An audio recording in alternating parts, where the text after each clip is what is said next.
Sa mga nagdaang kabanata ay naging seryoso si Xiao Chen na sabi pa nga niya na gayunpaman, mayroon ka ring isa sa mga pinakanakamamatay na kapintasan.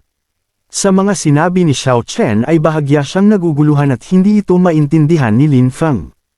At sa kanyang pagkagulat ay hindi niya namalayan si Xiao Chen na bigla itong nawala sa kinatatayuan nito. Mabilis na sumulpot si Xiao Chen sa kanyang harapan na ikinagulat naman niya. Dagdag pa nga ni Xiao Chen na hindi mo pa nararanasan ang kamatayan, sa mabilis na aksyon ni Xiao Chen ay wala na siyang magawa dito at hindi na makagalaw. At sa pagpapatuloy din ng kabanata ay sumambulat sa harap ni Lin Feng ang nakakakilabot na seal technique ni Xiao Chen. Pinaramdam ni Xiao Chen na pwede siyang mamatay ng isang idlap nang hindi niya namamalayan.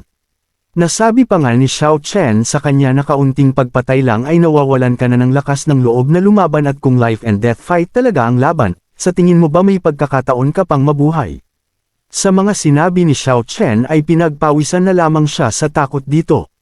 Agad na lumayo si Xiao Chen at sabay niyang sinabi kay Lin Feng na maghanda ka na at magpatuloy tayo. Maya-maya pa ay naintindihan na ni Lin Feng ang ibig sabihin ni Xiao Chen kaya naman nagbigay siya ng paggalang dito. Sinabi naman ni Lord Monkey na kay Xiao Chen na ang murderous mong aura na may pinakamataas na kaluluwa ay hindi kaunti. Nababahala ako na walang sinuman sa Siyam na kaharian na ito ang makakalaban sa iyo. Sa mga sinabi ni Lord Monkey ay sinabi lang ni Xiao Chen sa kanya na hayaan mong maramdaman ng batang ito, kaya naman ayos lang ito. Sa sinabi ni Xiao Chen ay ginamit na ni Lin Feng ang kanyang sibat na hindi basta-basta dahil ito ay isang supreme din at may dala-dalawa itong malamig na aura. Nasabi pa nga ni Lin Feng kay Xiao Chen na para sa iyo. Dapat kong gamitin lahat ng mga alas ko. Dagdag pa niya na kailangan mong mag-ingat sa pagkakataong ito. Agad niyang inihanda ang kanyang gagawing atake at lumabas dito ang aura na sobrang lamig. Sinabi naman ni Xiao Chen sa kanya na ito ay talagang isang sandata ng Diablong Master, bagamat ito ay nasira ito ay higit pa sa antas ng grupo, kung ito ay naayos maaari itong maabot ang pinakamataas na grado ng demonyo sa pangit. Nagsalita naman si Lord Monkey na sa harap ng iyong pisikal na katawan, ano ang sandata sa antas ng langit? Sa mga sinabi ni Lord Monkey ay natuwa si Xiao Chen kaya nasabi na lang niya na hindi na masama. Nagpatuloy sa paghahanda si Lin Feng at makikitang lumabas ang dalawang seal technique nito na hindi basta-basta dahil may dala-dala itong nakakakilabot na aura. Ang isang seal technique ay tinaguri ang Supreme War Emperor na nasa katawan ni Lin Feng. At ang isa naman ay ang pagmamay-ari ni Lord Monkey na kung tawagin niya ay mahiwagang kapangyarihan ng demonyong unggoy. Nasabi pa nga ni Lin Feng na ang kataas-taasang kaluluwa ng emperador ng digmaan ay maaaring dagdagan ang aking bilis at tugon sa sukdulan at ang mahiwagang unggoy ay kayang dagdagan ng 10 beses ang aking lakas. Nasabi na lang ni Xiao Chen habang pinagmamasdan si Lin Feng at sa dala-dala nitong aura ay sobrang lakas nito. Kaya naman ay agad nang sinabi ni Xiao Chen na simulan munang umatake. Nang marinig ni Lin Feng ang sinabi ni Xiao Chen ay sinabihan niya si Xiao Chen na sige, subalit mag-iingat ka. Agad na hinanda ni Lin Feng ang kanyang sandata, at inipon niya ang buo niyang lakas upang maisagawa ang kanyang gagawing atake. Nagkaroon ng malamig na aura sa kapaligiran habang hinahanda ni Lin Feng ang kanyang atake. Upang mas lumakas pa ito ay sinabayan ito ng kanyang seal technique. Matapos ang kanyang paghahanda ay pinakawalan niya na ang kanyang atake na may daladalang bilis at lakas at lumalabas dito ang malamig na aura. Kalmado namang inaante ito ni Xiao Chen. Maya-maya pa ay nilabas na ni Xiao Chen ang kanyang sinaunang abilidad. Habang si Black naman ay makikitang seryoso ito. Maya-maya pa ay tuluyan na nga itong tumama kay Xiao Chen at nagkaroon ng malakas na impact. At habang nagpapatuloy ang sibat ay makikitang seryoso itong pinagmamasdan ni Xiao Chen na sa isip-isip pa nga niya na tignan natin kung kakayanin ng depensa ko ang ataking ito. Bahagya namang nag-aalala si Lin Feng kaya naman sinigawan niya si Xiao Chen na iwasan ito dahil maaari kang mamatay. Maya-maya pa ay tuluyan na nga itong natapos na sabi pa nga ni Xiao Chen kay Lin Feng na nakita muna ni hindi ito makasira ng depensa ko. Subalit nagulat siya nang magkaroon ng mabigat na puwersa. Maya-maya pa ay mas tumindi ang puwersa na parabang sa sabog na ito. Makalipas ang ilang sandali ay tuluyan na nga itong sumabog at sa lakas ng impact nito ay makikitang natatangay na ang mga puno. Ilang sandali lang din matapos ang malakas na pagsabog ay makikitang naiwan na lamang ang makapal na usok na may kasamang alikabok. Ilang sandali lang din ay may tumulong dugo na kung saan nakatayo si Xiao Chen. Nanatili namang nakatayo si Xiao Chen subalit kahit papaano ay napinsala siya ng bahagya dito. Nasabi na lang niya na isa itong nakakatakot na atake.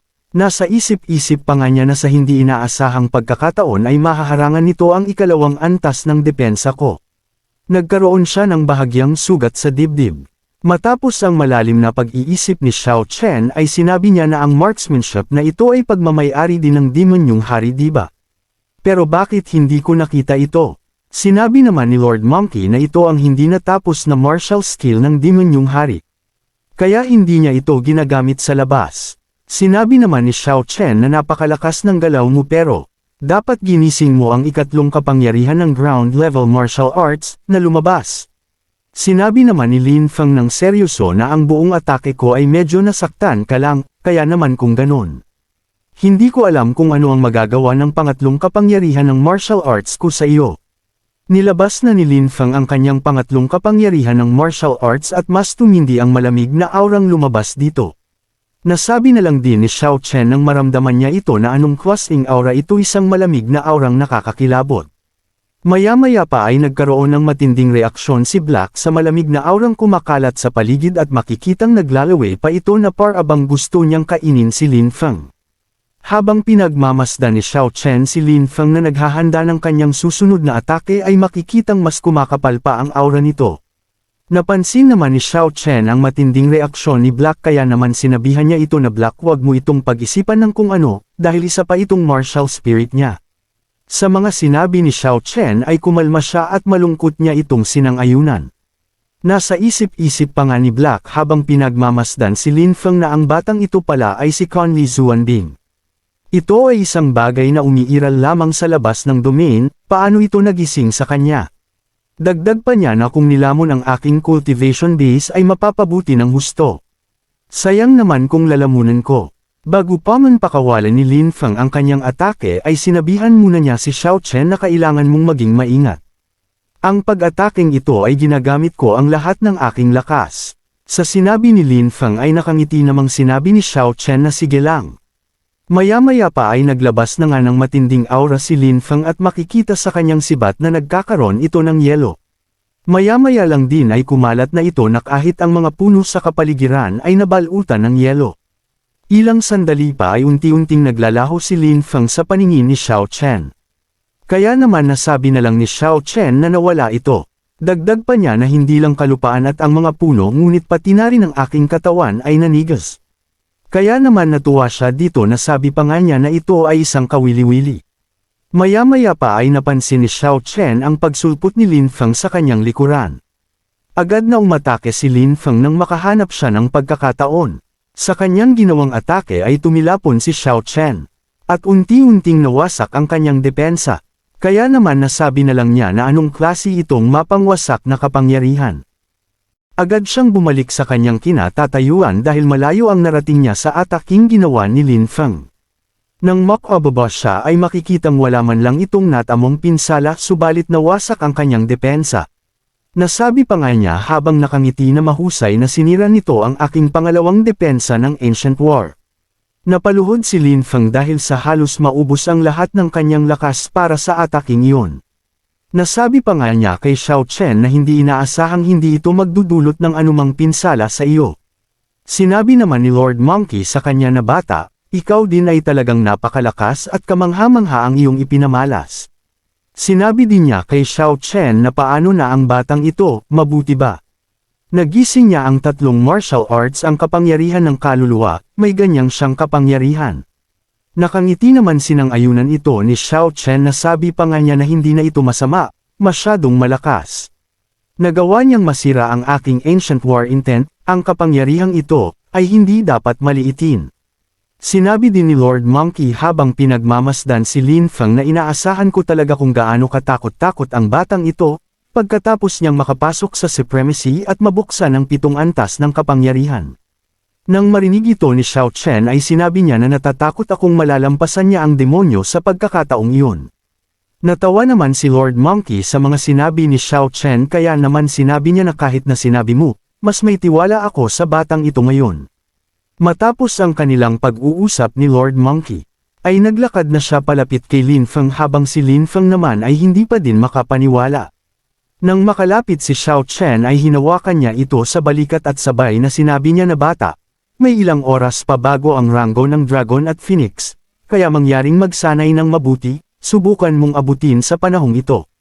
Dagdag pa niya na ngayon pa lang, may bahid pa yang marksmanship mo, kung maaari mong linangin sa pagiging perpekto, ang hinaharap ay hindi masusukat. Magtrabaho ng husto bata. Sa mga sinabi ni Xiao Chen ay natutulala na lamang siya dito at hindi agad nakapagsalita. Habang naglalakad palayo si Xiao Chen ay saka pa siya nakapagsalita na gagawin ko ito. Tahimik na naglalakad si Xiao Chen palayo sa dalawa.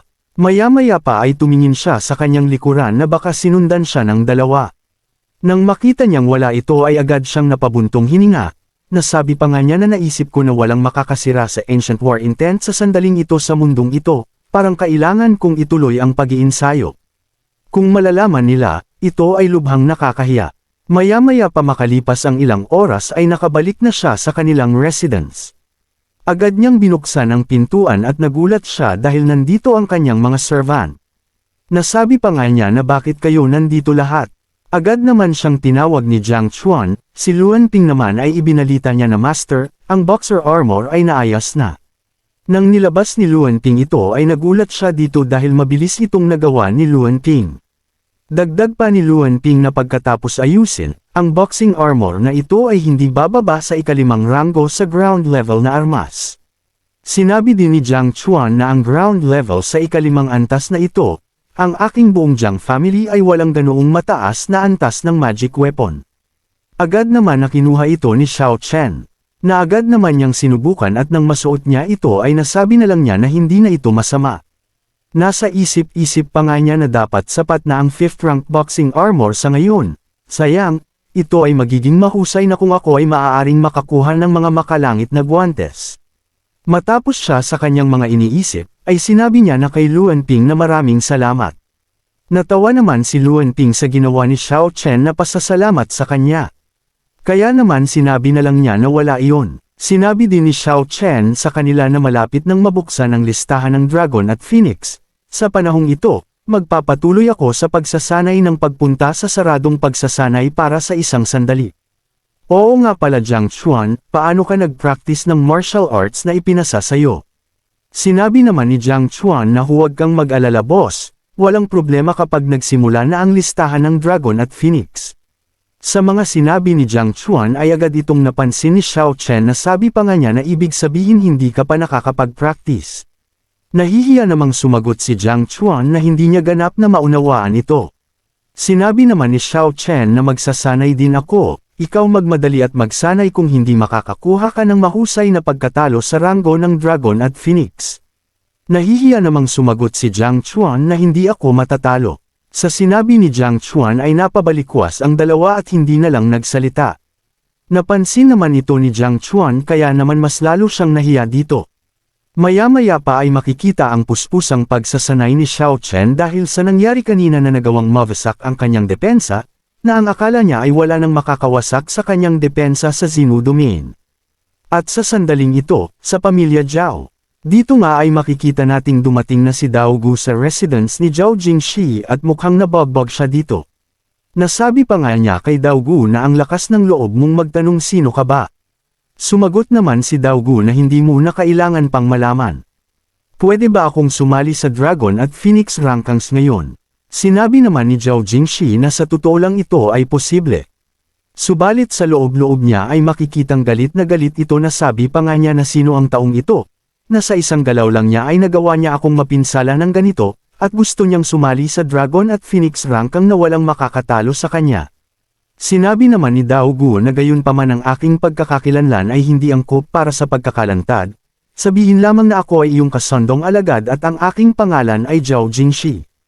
Sinang-ayunan naman ito agad ni Zhao Jingxi subalit nagtataka siya na kung anong layunin ng nilalang na ito maliban sa gusto niyang sumali sa listahan ng Dragon at Phoenix Rankings. Dagdag pa ni Dao Gu habang natatawa na sige, Sabi mo na nga ako kanina at hindi mo naman kailangan masaktan ng husto, di ba?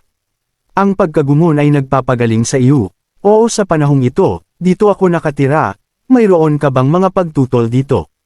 Agad naman na sumagot si Zhao Jingshi na hindi, talagang hindi. Seryoso namang sinabi ni Dao Gu na napakabuti, kung ganun ay maari bang lumabas ka na sa lalong madaling panahon, dahil matutulog muna ako. Dali-dali namang lumabas si Zhao Jingshi sa sinabi ni Dao Gu. Habang nakahiga ay natatawa si Dao Gu na sabi pa nga niya na ang mundo ng Shenwo na ito ay talagang mahina sa naiisip ko, ngunit sa aral ni Jiang Waxian mula sa nakaraan, mas mabuting itago ang aking pagkakakilanlan. Kung hindi, paano kung malaman ni Xiao Chen na ako ay mula sa pamilya ni Jiang at patayin ako? Kaya naman natatawa niyang sinabi sa kanyang sarili na napakahenyo ko. Sa kabilang banda naman ay makikitang puspusan ang pagsasanay ng tatlo para sa listahan ng Dragon at Phoenix Rankings. Makalipas ang ilang araw ay ito na ang araw ng listahan ng Dragon at Phoenix Rankings. Sa labas nga ng bulwagan ay makikita ang mga cultivator na nagkukumpulan malapit sa listahan. Nasabi pa nga ng isa na narinig mo na ba? Sa pagkakataong ito, paparating na ang Dragon at Phoenix Ranking, hindi lang ang ating rehiyon ng Jingzhou, rehiyon ng Tianyuan, at ang iba ay darating din. Sinabi naman ng isa na inaasahan mo rin ang listahan ng Dragon at Phoenix na ito. Ayon sa ipinakita, dumating na ang lahat ng kabataan at makapangyarihang tao sa buong kontinente. Maya-maya pa ay maririnig ang isang tao na nasabi pa nga nito sa mga dumadaan na halika, ang listahan ng Dragon at Phoenix ay tumataya sa pagtaya. Halina kayong lahat, yumaman sa isang gabi, at magandang pagkakataon sa harap mo. Sa kabilang banda naman ay may isang lalaki at inaalok niya ang kanyang tiket na sabi pa nga niya sa dumadaan na gusto ba ng young master na ito ng tiket. Dagdag pa niya na unang hilera. Ang pangitain sa harap na hilera ay ganap na maganda. Dahil nakarating ka na sa part na ito ay inaanyayahan kita na pindutin ang like at mag-subscribe at i-on ang notification bell. At kung gusto mo naman na suportahan ng matindi ang bidang hangal na ito ay maaari mo ding pindutin ang super thanks sa ibaba para mas lalong ganahan ang hangal na ito. Maraming salamat mga bida. Makalipas ang ilang oras ay ito na din ang nakatakdang oras para sa Dragon at Phoenix Rankings. Makikita natin na si Xiao Chen at Jiang Chuan ay nakahanda sa magaganap na pagtatasa. Tinanong ni Jiang Chuan si Xiao Chen na kung maayos lang ba ang kanyang kasuotan. Pabiro namang sinabi ni Xiao Chen na ito ay mga kampana at sipol. Sa sinabi ni Xiao Chen ay bumagsak na naman ang kanyang mundo dahil pinaghandaan niya panaman ito. Agad naman na binawi ito ni Xiao Chen habang natatawa na sabi pa nga nito na ito ay mabuti, kaya naman umalis na tayo. Sa sinabi ni Xiao Chen ay napangiti na lang siya at sumang-ayon na sila ay umalis. Nagpatuloy sa paglalakad ang dalawa patungo sa bulwagan ng labanan. Makikita naman ang lugar na kung saan magaganap ang laban ay may nakahanda itong formation array upang mapanatiling ligtas ang mga manunood at lugar na maiwasan din ang pagkawasak. Maya-maya pa ay nakarating na nga sina Xiao Chen sa bulwagan ng labanan. Nang makita ni Xiao Chen ang formation array ay nasabi na lang niya na lalo na ang protection na takip sa labas, ay dapat na mapaglabanan ang pag-atake ng rurok ng Earth Fairy.